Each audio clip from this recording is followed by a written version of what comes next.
My name is Jerome Levy. I live in Sun City Center, Florida. My parents were quite a distance away. My mother was born in a small city in Wisconsin called Wisconsin Dells. My father is from Baltimore, Maryland. My family during childhood was 4 people, my mother and my father, obviously. 1 brother, my only sibling. He was 6 years older than me.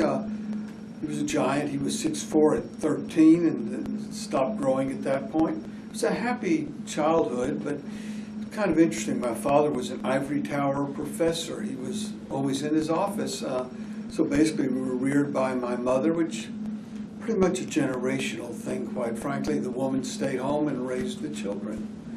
I looked forward each summer. There was one weekend each year. My parents would take an outing with my brother and myself. That was the only real quality, protracted period of interaction with my dad, and we were a happy group.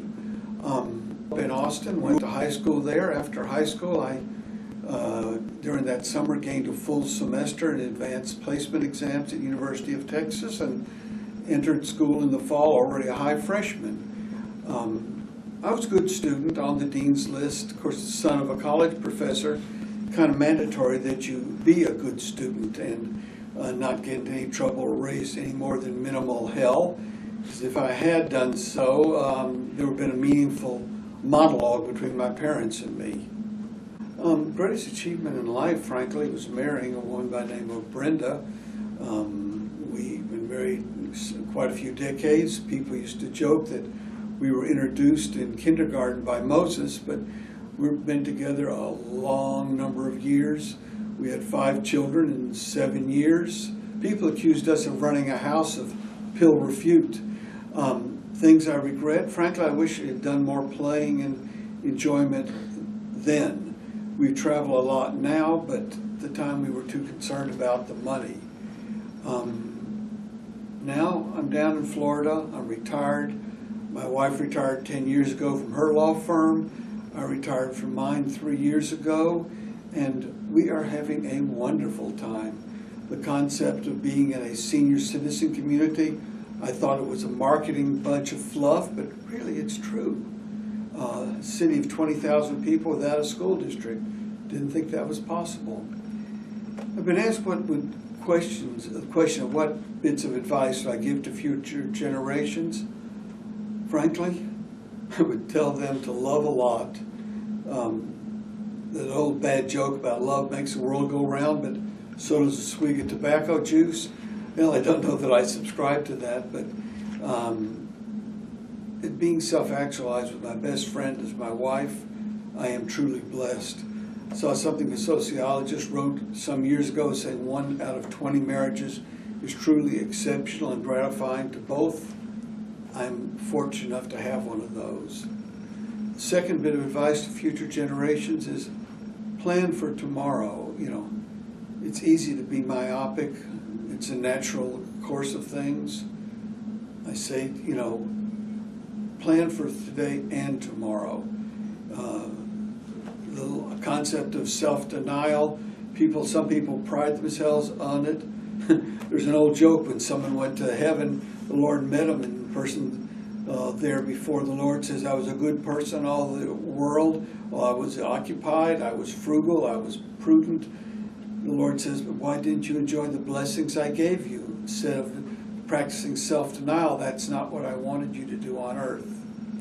Third and final bit of advice I'd give to future generations, be aware of the larger world about you, not just yourself. It's real easy to be myopic. The most important thing in my life today is clearly my wife. Yes, we have children, we have grandchildren, but right now we're focusing on each other and doting on each other. If I had to have a motto in life, it's be true to yourself. Don't try to please others. You can't do it. Do I consider myself a role model? Yeah, I think I do. A person who's self-actualized, is fulfilled, is happy, who made contributions to society. I practiced law for almost 30 years, and I hung up the shingles and became an attorney mediator, mediated around 1,400 lawsuits, and caused closure without the vexatious problems of litigation. I mean, it's romanticized in the media, in the books, on television, movies, but being in a courtroom is about as much fun as cleaning out a septic tank with a tablespoon. It's not fun, it's ugly. My childhood dreams, frankly, was to be a person who was at peace with himself. And if I had a theme I had to live by, probably the man of La Mancha, that dream, the impossible dream, aim high.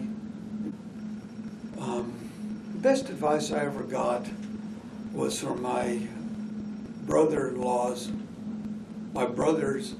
father-in-law, now long since deceased. One time when I was in law school and late in the month and I was broke, he came to town and visited. And while he was there, we were talking, asked how I was doing, and talking about school and the future and all that. He said, "How are you doing monetarily?" I said, "I'm broke. We're scraping together." He reached in his wallet, pulled out 5 $20 bills, handed it to me. He said, "Take this, you need it more than me." I said, "I'll pay you back when I graduate." He said, "No." He said, "I believe in what is called the pass it down theory. Do something for somebody else. That person in years and decades to come will do tenfold or 100-fold more than what I'm doing to you today." He said to me at that time, and this was back in the mid-1960s, saying, "At that time, this $100 I've given you is probably, if I had gotten all the money back that I had given to people like you, would probably be anywhere from $10,000 to $50,000. And the person who gave me money when I was in financial straits said the same thing to me. And it's something I've done in basically a theory of life. Pass it down, help others. Who was my mentor? That's an interesting story. I grew up in Central Texas. My mentor was a local boy to Central Texas. He's dead now. A lot of people heard of him. His name was Lyndon Baines Johnson. I met him when I was about 16.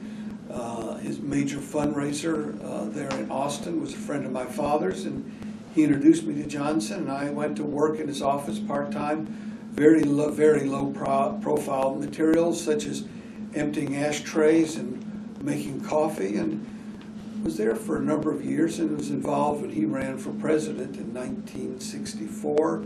Spent election night with the Johnsons, first at the ranch, then in Austin. It was a night I'll never forget.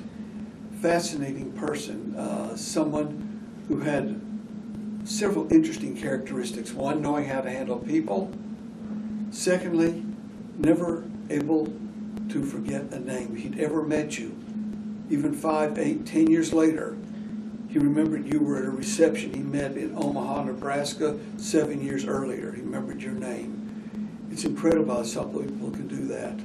There was another president from Texas by the name of George Bush who, as they like to say in Texas, if he had cotton for brains, he wouldn't have enough sense to make a Kotex for a flea. But he had that same characteristic, interestingly enough. I think the psychologists call it the idiot savant. He could remember a person. If he ever met that individual, he could remember the name, where, and when. You know, here I am at age 73. My wife is also 73. We're in relatively good health. I mean, the body's not meant to last forever, but I think we're in the top 1 or 2% in terms of health. I wish to have a long life with minimal discomfort, and I would like to see my children and grandchildren grow to do well. But there's a question, you know, life after death. There's been enough written about that to fill the Gulf of Mexico with printer's ink. No one knows. Studies have been done of people who briefly checked out but were brought back to life. It's interesting what the findings are. These people come back, they talk most commonly about seeing a white light, and they're vague beyond that. And more interestingly, 85% of those people don't even remember that story of the white light the next day or 2 days later. I believe in life after me, but more in terms of not the biological, but rather the memories I leave, my children and my grandchildren. In that respect, you know, of you, I have permanent life and continue that way. There are people who believe in reincarnation. I have a friend of mine who says if such a thing as reincarnation, I hope that in an earlier life I was Lady Godiva's stable boy. Problematic. It's interesting, those people who believe in reincarnation invariably view themselves as a historical figure in the past, not some poor peasant tending the fields along the Nile in Egypt. Life has been good to me. I enjoyed school. I enjoyed actual being on my own, making my own mistakes, making the right guesses. You know, life is the ultimate on-the-job training. It's also interesting when you have multiple children. You, after years, develop one set of tactics that will produce a given result with one child. The next child comes along, you try those same strategies, and they fall flat. You make mistakes, you make investment mistakes, you make professional mistakes, you make geographic mistakes, you make relationship mistakes. That old cynical line, who in this world do you really trust?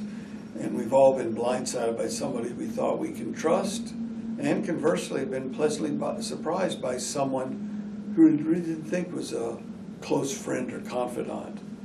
There is that old line, a lot of people are acquaintances, not friends. When the rough situations occur, you find out who are your friends and who are acquaintances. What period of life is the best for me? Frankly, I think it is right now. My wife and I are self-actualized. We're having a phenomenal time. She's developed to a rather accomplished artist. She's having a one-woman show the entire month of May of this year, starting about 5 weeks from now. I enjoy pottery, I enjoy tennis, I enjoy writing, and life's very good. We travel, we play, living in a place like the Central Gulf Coast. Study was done some years ago saying that Tampa, St. Pete, and surrounding areas was the most cultural area of a mid-sized city in the United States. We go to the theater once or twice a week. We go to the horse track and the greyhound track. There are museums, arts and crafts shows. We do 5Ks. We have a good life. Greatest achievements, so many things. Parenting is one of them. The right spouse is a big one. And the concept is, you know, you make mistakes. The things I've achieved, I think I've done a lot of good in this world. Have some well-adjusted children, some mischievous grandchildren. They run right now a range of from 27 down to 11. Most of them are full of you-know-what and vinegar. I enjoy it a great deal being a doting grandfather. The grandkids do things, I do things with them, and they say, our children say to us, but you never did this with us. I look at them and say, what's your problem? I think of my younger son who one time at age 16 or so annoyed me. I reached in my pocket, pulled out a set of car keys and said, take one last look at these. You'll never see them again. Whereas the grandkids can get away with stuff my kids couldn't. Thank you. This video was filmed on the afternoon of Tuesday, March 29, 2016 at the Beth Shields Library in Riverview, Florida.